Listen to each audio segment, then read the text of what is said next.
আমাদের কেসটা 12:30টার সময় উঠেছিল, পরে 2টো বেজে আমাদের কাছে খবর এলো। আশা করি যতদূর জায়গা আছে যদি 134 ফুট থেকে দূর থেকে দেখা হয়, আশা করি না কোনো অসুবিধা হবে। পেছনে কিন্তু মানুষের একটা জনজোয়ার হয়ে গেছে।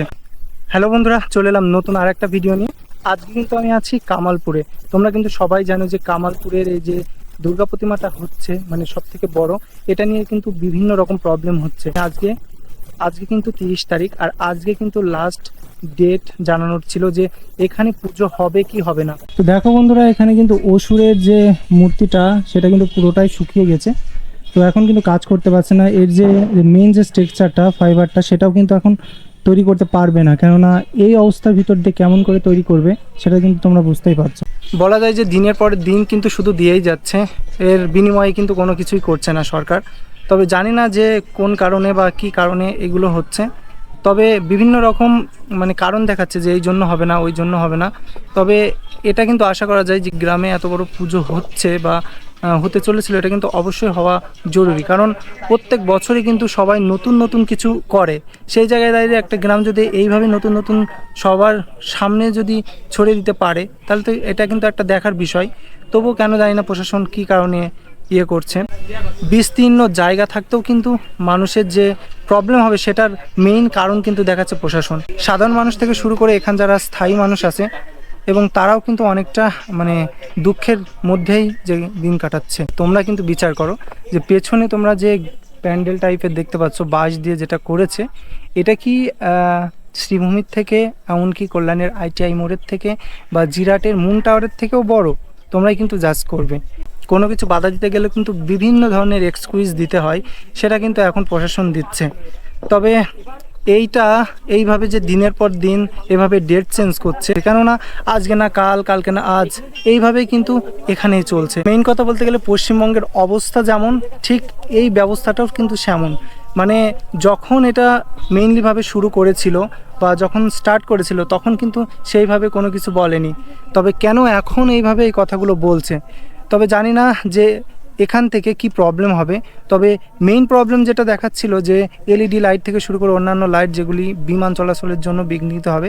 কিন্তু তোমরা হয়তো বা একটা জিনিস ভেবে দেখেছো যে কামালপুর থেকে প্রায় দমদম এয়ারপোর্টটা এখান থেকে প্রায় 80 কিলোমিটার দূরে। তো অত সমস্যা কিন্তু সম্মুখীন হবে না। তো তাও কিন্তু এইভাবেই মানে কাজটা বন্ধ করে রেখে দিয়েছে। পুজো না হওয়ার যে নিউজটা আমরা শুনতে পাচ্ছি বা বিভিন্ন রকম ডেট কিন্তু দিচ্ছে, তার ভিতরেও কিন্তু এখানকার যেগুলো বাচ্চারা আছে, বিশেষ করে শিশুরা আছে, তারা কিন্তু খুবই মানে দুঃখ ভাব আর কি।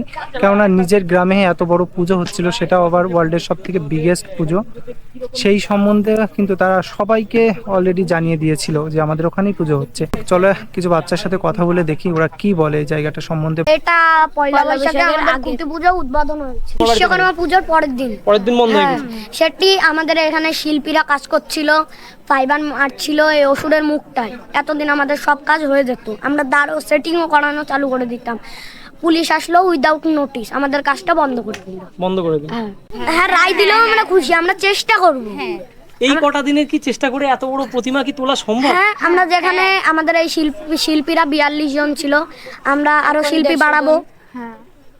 অল্প জানি, কোর্টে আমাদের কেসটা 12:30টার সময় উঠেছিল, 1টা বাজলো টিফিন টাইম, তারপরে 2টো বেজে আমাদের কাছে খবর এলো যে আর 10 মিনিট পরে আমাদের কেসটা বলবে আমাদের। হ্যাঁ, আমাদের ছোট ঠাকুরটার রায় বেরিয়ে গেছে।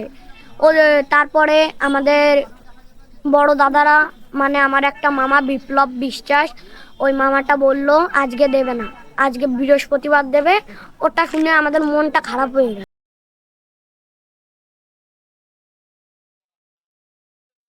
হ্যাঁ, আনন্দ করব।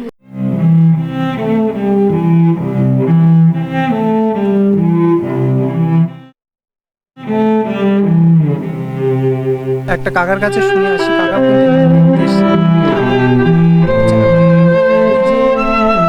শোনা যাচ্ছে যে এই প্রতিমাটা একেবারে মানে বাতিলের তালিকায় আছে।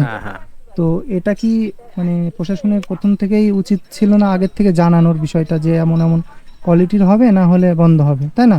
আগে থাকতে জানালে ভালো হতো, কিন্তু এখন যেটা কাগজে দেখা যাচ্ছে যে 112 ফুটের একটা আপনার ওখান থেকে অর্ডার হয়েছিল, ডিএম এর কাছে যে একটা ডিএম বিচার বিবেচনা করুক।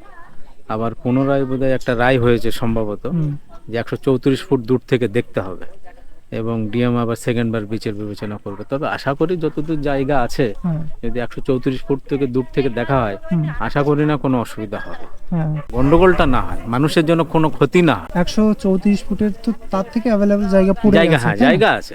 তাহলে এই জায়গাটাই কেন এত বেশি স্পেস ফাঁকা করে ইয়ে করবে? কারণ কল্যাণী আছে, শ্রীভূমি আছে, ওটা তো একদম মনে হয় 10 ফুটও লাগে না, কাছে যেই তো দেখতে হয়, তাই না?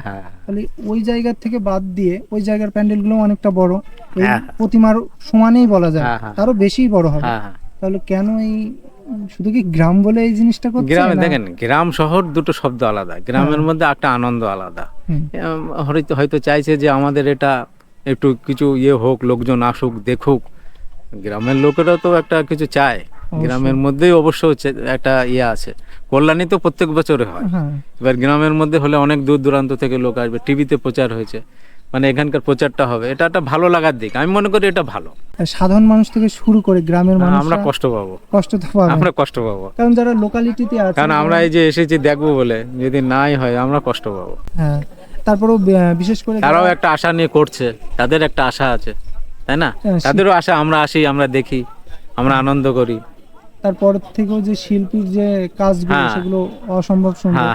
আর তারপরেও হচ্ছে যখন মানুষ কল্যাণীর মতো শহর, কলকাতার মতো শহরে ঠাকুর দেখতে যায়, বিশেষ করে বাড়ির যারা বৃদ্ধা, তারা কিন্তু যেতে পারে না, বাড়িতেই থাকে, আর সেই জায়গায় দাঁড়িয়ে কিন্তু এই জায়গাটা সবাই আসতে পারবে। কিন্তু এবার ভিড় হবে যদি এটা ঠিকঠাক হয়।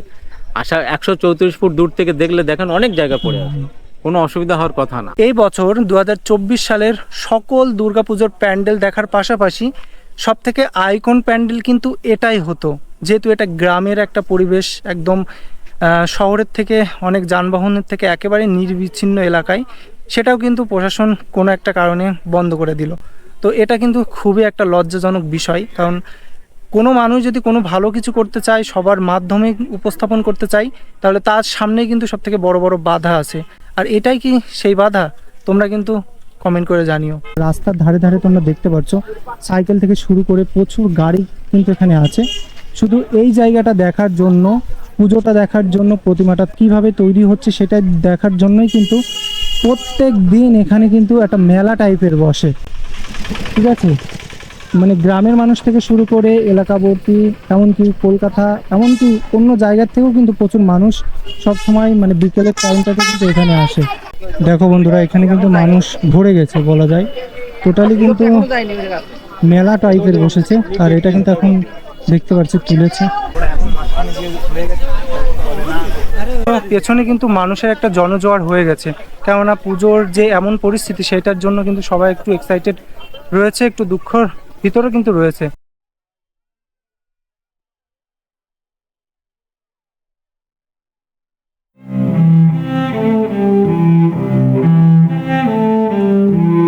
সবাই একটা কথাই বলছে যে এখানে কিন্তু পুজো হোক, পুজো হলে এটা সবার জন্য ভালো হবে, গ্রামের জন্য কিন্তু একটা গৌরবময় বয়ে আনবে। আর কাজ চলছে না তাই এত মানুষ, আর যদি প্রপারলি কাজ চলে এখানে, তাহলে কত মানুষ হবে সেটা তোমরা হয়তো নিশ্চয়ই বুঝতে পেরেছো। তো বন্ধুরা, তোমাদের একটা জিনিস দেখাই, আমরা কিন্তু অনেকেই যখন ইউটিউবেতে আসি তখন কিন্তু কি করব, কবে হবে এমন কিন্তু ভাবি। তবে একটা ভিডিও দেখে বা একজনের ভিডিও দেখে কিন্তু ইউটিউব করার আগ্রহটা কিন্তু আরও বেড়ে গেল। মানে সত্যিই যে আমাদের কাছে, অনেকের কাছে সব কিছু থাকতেও আমরা অনেক কিছু করতে পারি না, কিন্তু যাদের কাছে কোনো কিছু নেই বা অনেকটা প্রবলেম, তারাও কিন্তু অনেক সুন্দরভাবে তাদের ইউটিউবটা এগিয়ে নিয়ে যায় বা তাদের সোশ্যাল মিডিয়াটা নিয়ে অন্য জায়গায় নিয়ে যায়। তেমনই একজন ব্যক্তিকে তোমাদের দেখাই, দেখবে তোমরা কতটা মনের জোর থাকলে এইভাবে বা এখানে এসে এত সুন্দরভাবে ভিডিও করতে পারে। তো বন্ধুরা, শেষমেশ কিন্তু যে তথ্যটা আমরা পেলাম, সেই তথ্যটা হচ্ছে আজকে যে 30 সেপ্টেম্বর, আজকে কিন্তু রায় দেওয়ার কথা ছিল, আজকে কিন্তু রায় দেয়নি, দিনের পর দিন কিন্তু এভাবে ঘোরাচ্ছে। শুনেছি সামনের 3 তারিখে কিন্তু রায়টা দেবে, তবু রায় দিলে কিন্তু কাজটা করতে অনেকটা কঠিন হয়ে যাবে বলা যায়। তো যাই হোক বন্ধুরা, আজকের ভিডিওটা এই পর্যন্তই। নতুন কোনো ভিডিও নিয়ে আবার দেখা হচ্ছে।